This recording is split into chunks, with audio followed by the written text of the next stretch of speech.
We are to hear this morning from a woman who has done ordinary things in an extraordinary way, who has a set of qualities to look up to and a set of marketable skills to fall back on, who has committed herself to the home as both the means and the end of a full life, but also breathes the spirit of that home into her other activities. It's all contained in her name, I submit. An androgynous first name, Sydney, an ordinary, but in our culture thoroughly reverenced maiden name, Smith, and a married name, Reynolds, that happens to be Noel Reynolds. She has made him the father of 9 children, including a set of twins. Need we say more? Here is Mother Smith Reynolds.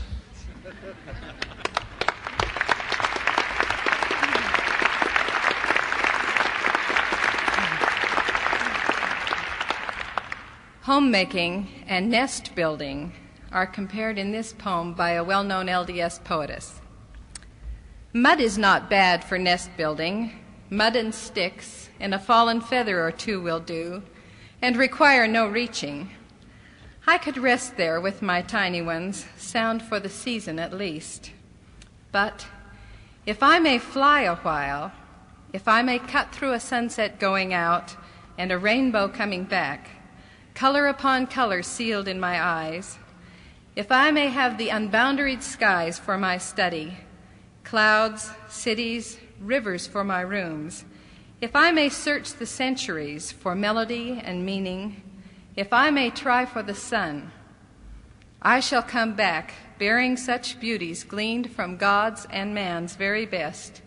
I shall come filled, and then, oh, the nest that I can build. Now is a very precious time in the life of a female college student. Now you are making your flight and gathering your ribbons of the rainbow, increasing your knowledge of this world and the things of the Spirit.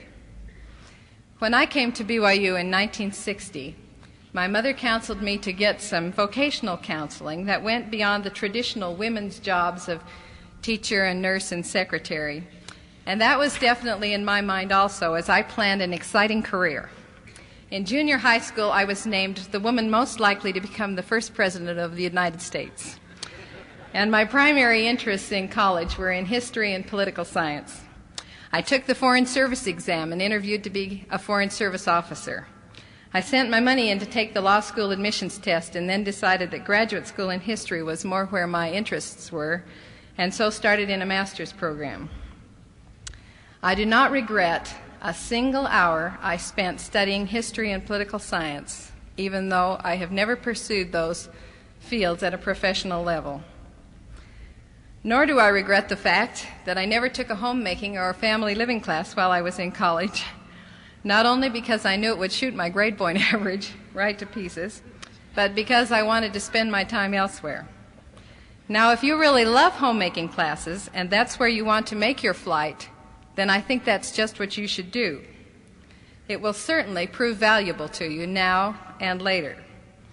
But I don't think that any woman needs to feel that because she eventually plans to marry and have a home, that all her premarital training needs to be in that specific direction. Harold B. Lee certainly recognized the value of a woman's education when he said, "When you teach a woman, you educate an entire family."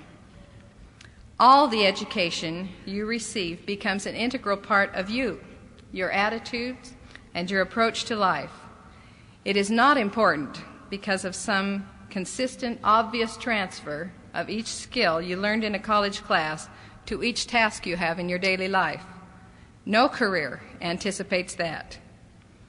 A woman today can choose from many careers and should get the training which will enable her to support herself purposefully if necessary.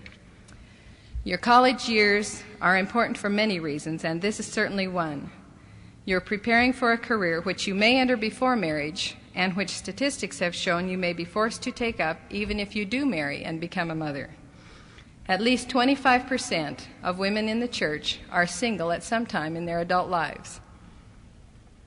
One other thing I'd like to mention about the importance of a woman's college years is the fact that she is usually dating college men.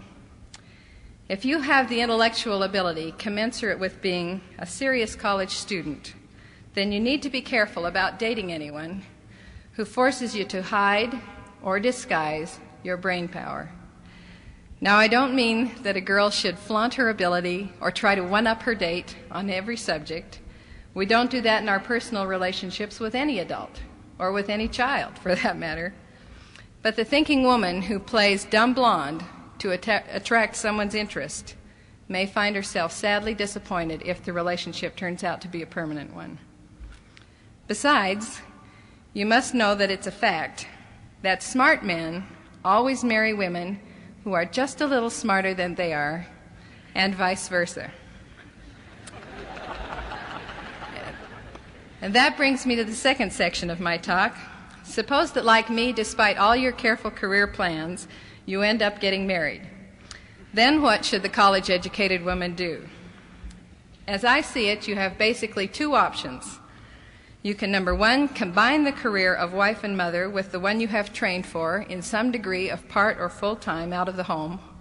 Or number two, you can be a full-time wife and mother. I have good friends who have chosen the first option. It seems to me to be a very difficult challenge and often to require commitments I could not make in good conscience. You have had opportunities to hear outstanding career women speak in this forum and in the national scene, and you should have some understanding of the challenges they face and the sacrifices they must make, as well as the attention and reward they receive. I have chosen the second option, and that's what I'd like to speak about today. But before I start, I promised to say on my behalf, and in behalf of many of my friends across the country who have decided similarly, that we make the decision to be in the home because we feel that in the home and full-time, we make the most important contribution a woman can make in this life. We are not home because we're not quite clever enough to be somewhere else. When I say the word housewife, what picture comes into your mind? Does she look slightly harried, and is she wearing an apron and carrying a sponge? Do you envision a drudge who spends all her time cleaning and cooking and caring for little children with runny noses? I think many of us do have that picture when we think of the word housewife. Now, however, if I ask you to think of some of the real women you know who are housewives, do you not begin to get a very different picture?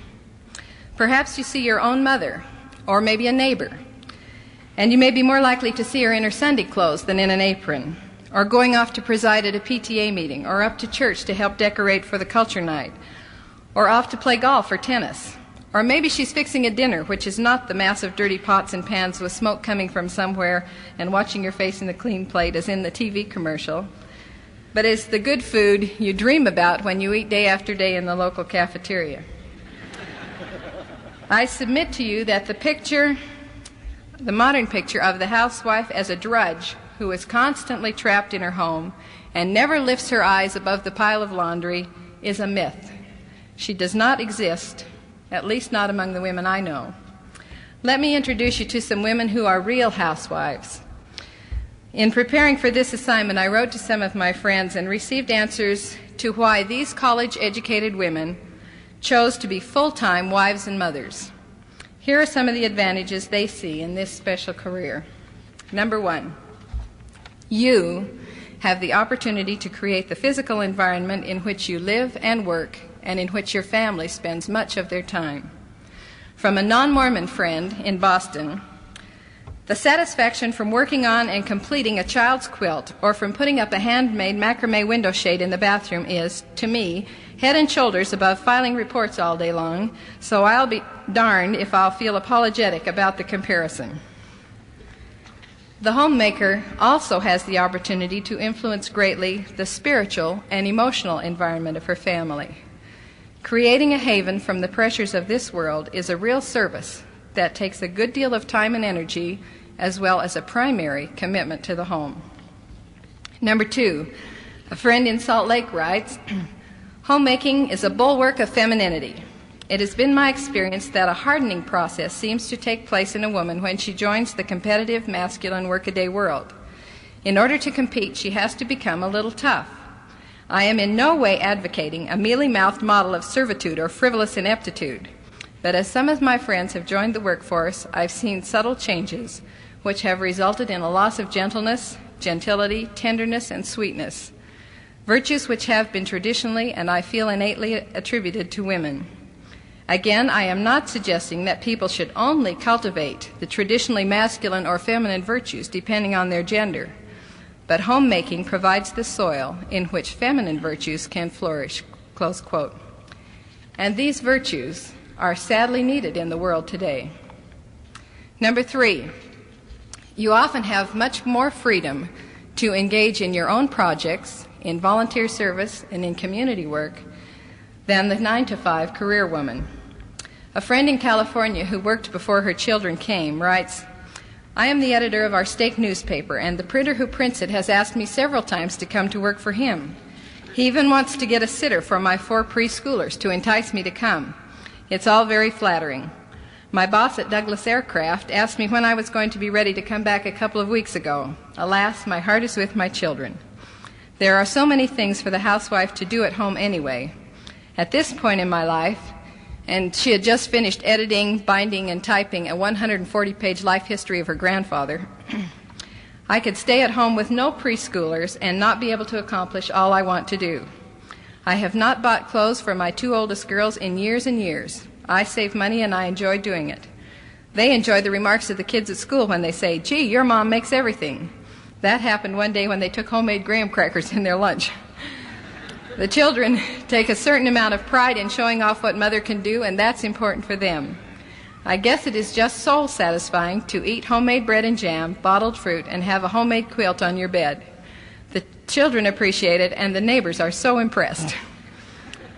You caught the fact that this friend of mine said that bit about impressing the neighbors with a little chuckle in her voice. Now, my own projects run much more to finding good books for me and my children to read or conducting voter registration drives than to sewing and baking. But the great thing about it is there's room for both of us in the homemaker's world.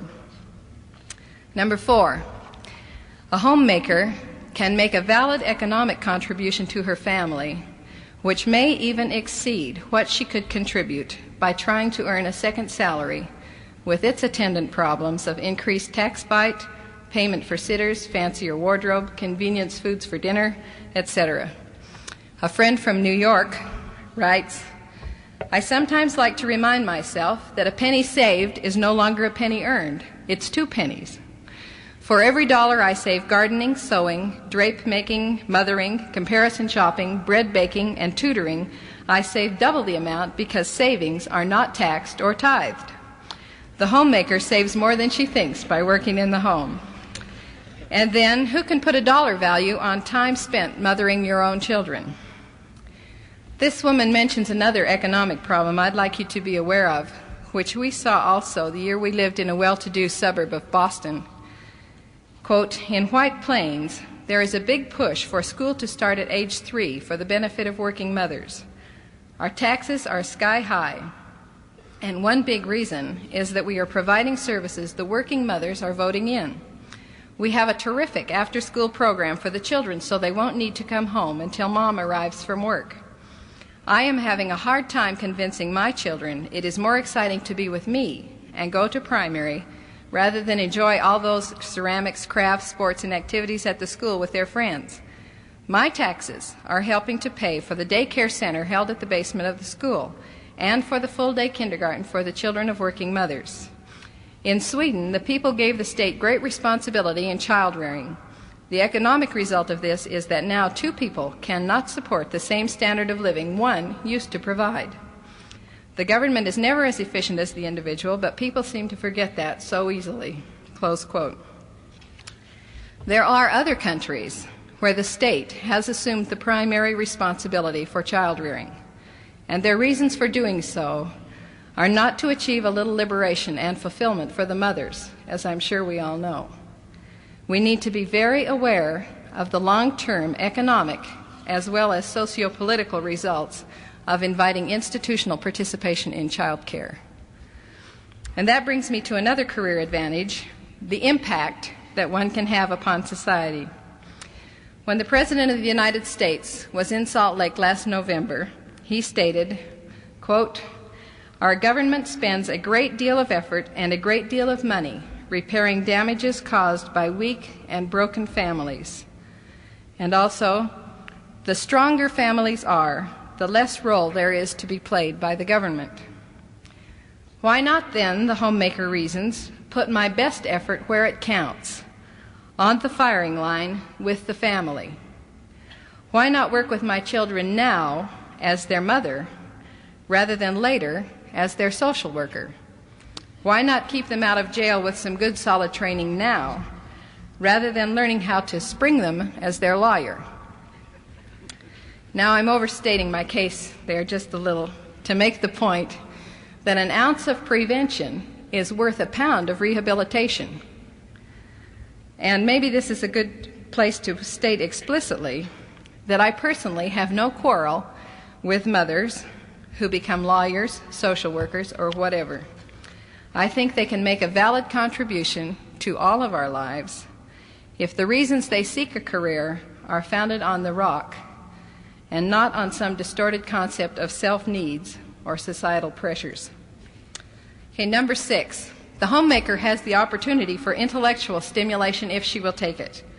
There is nothing about being a homemaker which precludes attending plays, concerts, debates, keeping up on current events, or reading books. In fact, you can, if you want to, listen to classical music while doing the dishes or read while feeding a baby. I read the complete Sherlock Holmes in just over a month while nursing twins. It takes a while to nurse twins. In fact, I read a study that said the most important factor in whether a child learns to like reading at all is whether or not he sees his parents reading. I don't mean the baby. That's a little young to appreciate that kind of imprinting. But also, children themselves can be a real source of intellectual stimulation. For one thing, they're not so dumb themselves. And for another, you have to think years down the road and able to deal with them successfully and help them develop valuable life patterns for themselves. And that brings me to what is perhaps the consummate challenge of a homemaker, and that is the eternal nature of her calling as a wife and mother and the eternal impact of this career. From a non-Mormon career woman writing in the New York Times, "Of course it's great to write speeches for a senator or design public policy for an education department or work as an administrative assistant to a high-powered executive.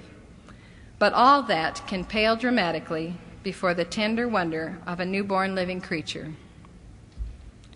And from the prophet of God, I wish to say without equivocation that a woman will find no greater satisfaction and joy and peace and make no greater contribution to mankind than in being a wise and worthy woman and raising good children. On another occasion, President Kimball said, "No matter what the differences of circumstances you observe in the lives of women about you, it is important for you Latter-day Saint women to understand that the Lord holds motherhood and mothers sacred and in the highest esteem. He has entrusted to his daughters the great responsibility of bearing and nurturing children. This is the great, irreplaceable work of women." It is just because this work is so overwhelming in its importance and so awesome in its significance that women sometimes become depressed and discouraged. You are all aware from the media, or maybe from your own experience, with the drudgery side of a career in homemaking. I doubt that I need to defend my claim to understand that problem. 13 years now, I've had 4 months off from having at least one baby in diapers. But I think that most women realize, especially if they have worked outside the home, that every career has its routine and its dull moments. Researching law briefs in dusty libraries, charting every step you make in nursing, filing correspondence, typing daily schedules, correcting exams, etc., etc., etc. What sometimes gets us down about homemaking is the thought, this is so important, and I could do anything better than I'm doing this. I ought to quit and try something else. But motherhood is not like any other career. As a friend of mine says, you can't turn in your mother's badge just because the going gets tough. And as a friend of yours said, no other success can compensate for failure in the home. But when I do reach the low points, a real help to me is remembering my heroes, or in this case, heroines. When I was directing a road show and was 8 months pregnant with my 8th child, I hung in my hallway a picture of a scene from J.R.R. Tolkien's Lord of the Rings, in which Eowyn, the White Lady of Rohan, stands with shield ready and sword upraised, about to slay the nefarious Nazgul of Mordor. Now, I don't know if the Mutual kids would have appreciated the comparison, but you'd be surprised how much that helped. And when I think of my responsibilities as a mother, I am helped by the example of my own great-great-grandmother. When the saints were ready to leave Nauvoo, her husband, who had been very active in the church, was dead. She was left with the 5 children of his first wife, who had also passed on, and her own 2 young children. His family gave her no support in her decision to move west with the body of the church. In fact, one of his brothers came to her and severely denounced her for her intentions. But she had her own testimony and a conviction that her husband approved her decision, and so she prepared and overcame many obstacles to outfit herself and her dependents for the journey.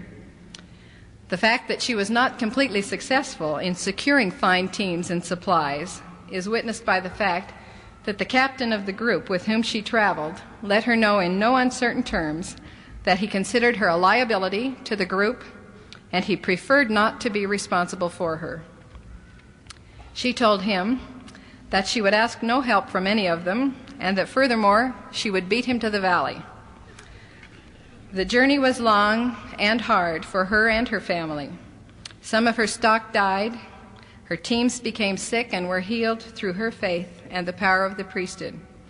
She did beat the captain into the valley and set up homemaking on 40 acres of land she was allocated near the mountains of Salt Lake. With the help of her brother and sons, she built a cabin approximately 14 feet by 28 feet, which housed at least 9 people, and she began to farm and keep house. She had every reason to be discouraged and worn down by the hard physical labor and the emotionally draining task she had taken upon herself, yet she refused to give up.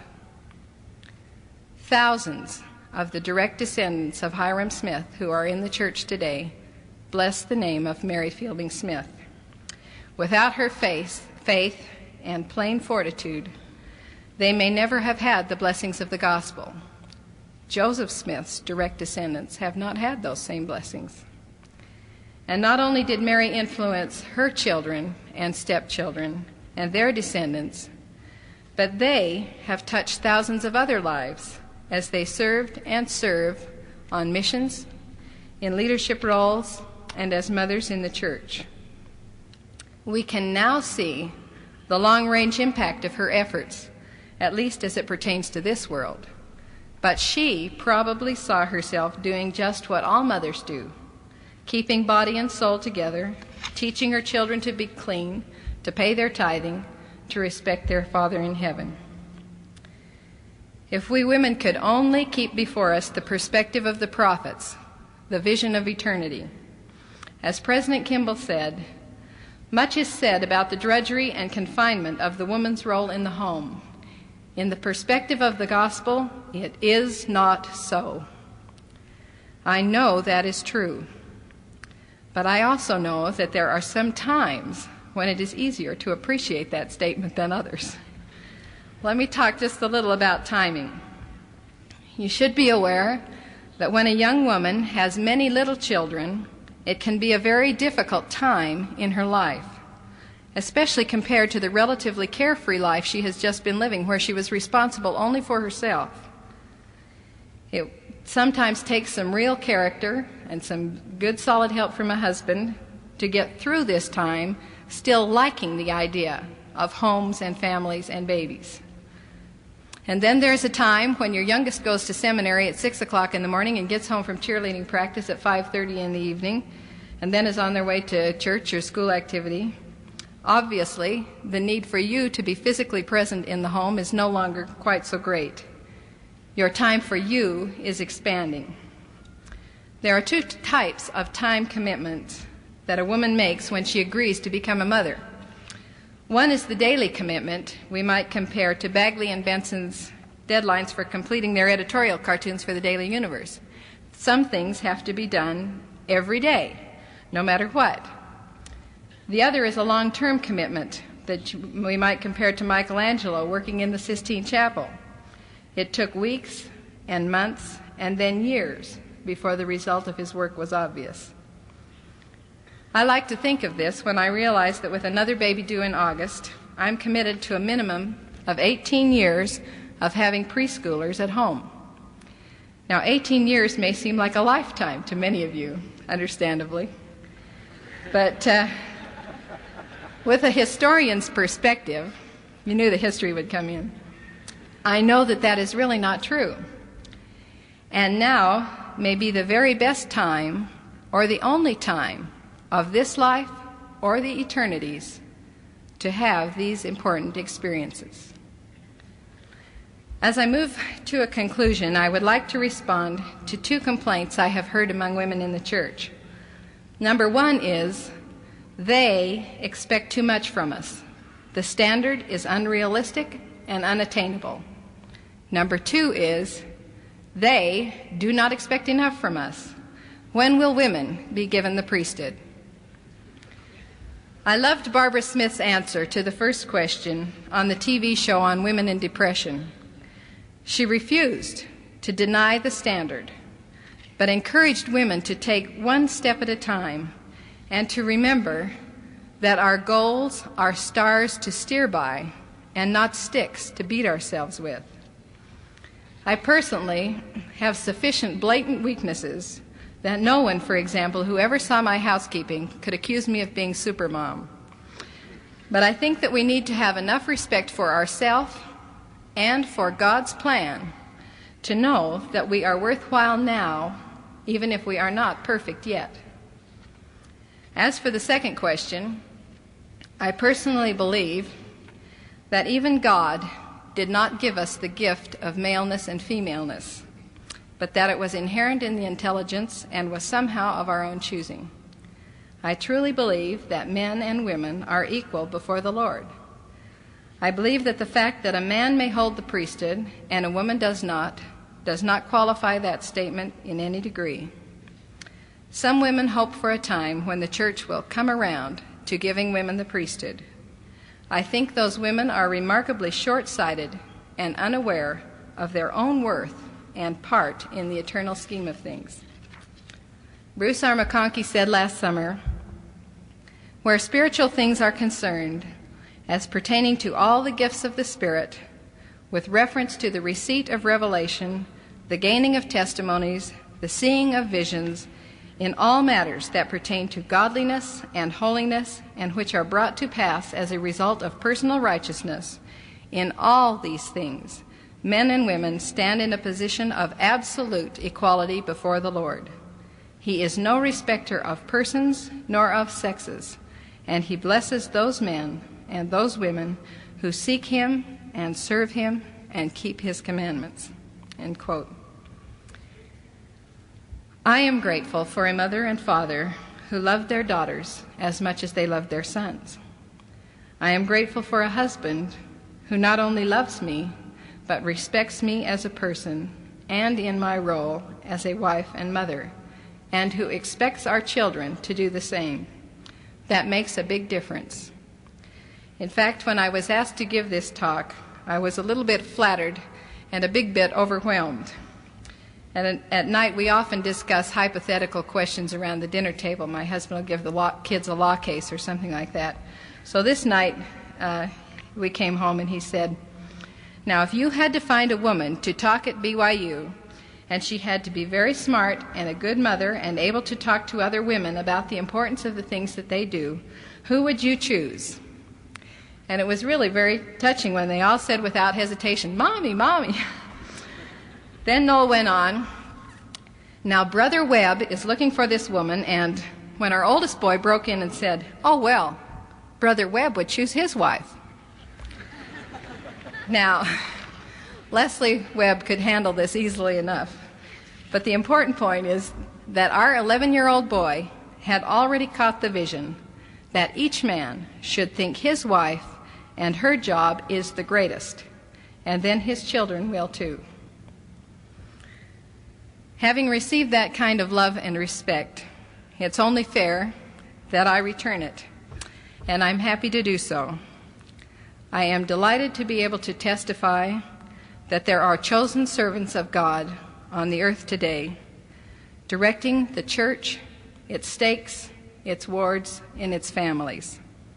My experience with the priesthood from my early years has convinced me that it is a very real, a very necessary, and indeed a divine power. And that brings me to my final point.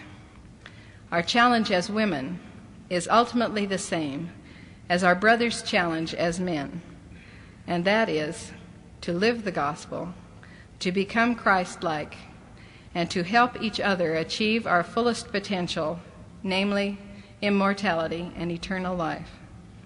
May we continually strive to hear His voice and follow His counsel to us, for that is the sure road to joy and fulfillment. I pray in the name of Jesus Christ. Amen.